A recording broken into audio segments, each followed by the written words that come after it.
G7 का शिखर सम्मेलन, अनेक द्विपक्षीय बैठकें और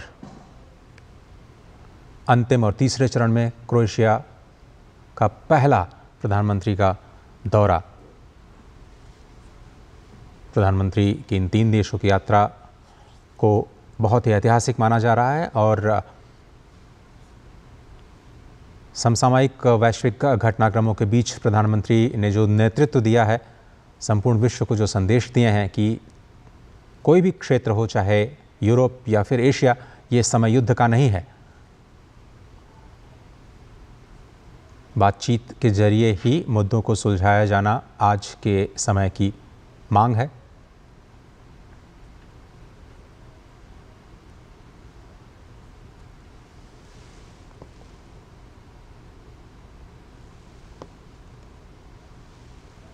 और ये ऐतिहासिक क्षण है जहां पर क्रोएशिया की ऐतिहासिक यात्रा के बाद प्रधानमंत्री नरेंद्र मोदी अब भारत के लिए वापसी कर रहे हैं और ये एक ऐतिहासिक क्षण है जब भारत की विदेश नीति ने यूरोप के केंद्र में एक नया अध्याय जोड़ा है। ऐसा इसलिए क्योंकि प्रधानमंत्री नरेंद्र मोदी इसी के साथ बन गए हैं भारत के पहले प्रधानमंत्री जिन्होंने क्रोएशिया की ज़मीन पर कदम रखा है और 4 अत्यंत महत्वपूर्ण समझौतों पर हस्ताक्षर किए।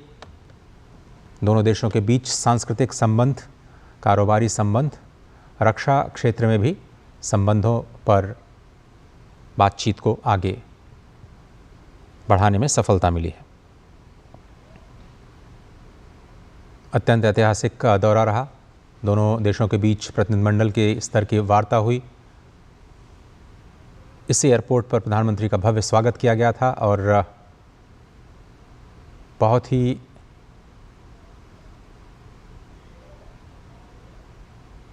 व्यस्त कार्यक्रम के बाद अब 3 देशों की सफल यात्रा के दौरान बाद प्रधानमंत्री वापसी कर रहे हैं। दोनों देशों के बीच व्यापार और निवेश, डिफेंस कोऑपरेशन, टेक्नोलॉजी ट्रांसफ़र और सांस्कृतिक आदान प्रदान, इसको लेकर के 4 समझौतों पर हस्ताक्षर हुए हैं और दोनों देशों ने यह भी स्पष्ट किया है कि आज का युग संवाद का और कूटनीति का है, संघर्ष का युग नहीं है। प्रधानमंत्री ने आतंकवाद के विरुद्ध मिलकर के लड़ने का भी आह्वान किया है। और जैसा कि हम आपको लगातार बता रहे हैं कि भारत क्रोएशिया के बीच प्रतिनिधिमंडल स्तर की वार्ता के बाद दोनों देशों के बीच में कुल 4 समझौते पर हस्ताक्षर हुए हैं, जिसमें कृषि क्षेत्र में सहयोग, संस्कृति के क्षेत्र में समझौता ज्ञापन पर हस्ताक्षर,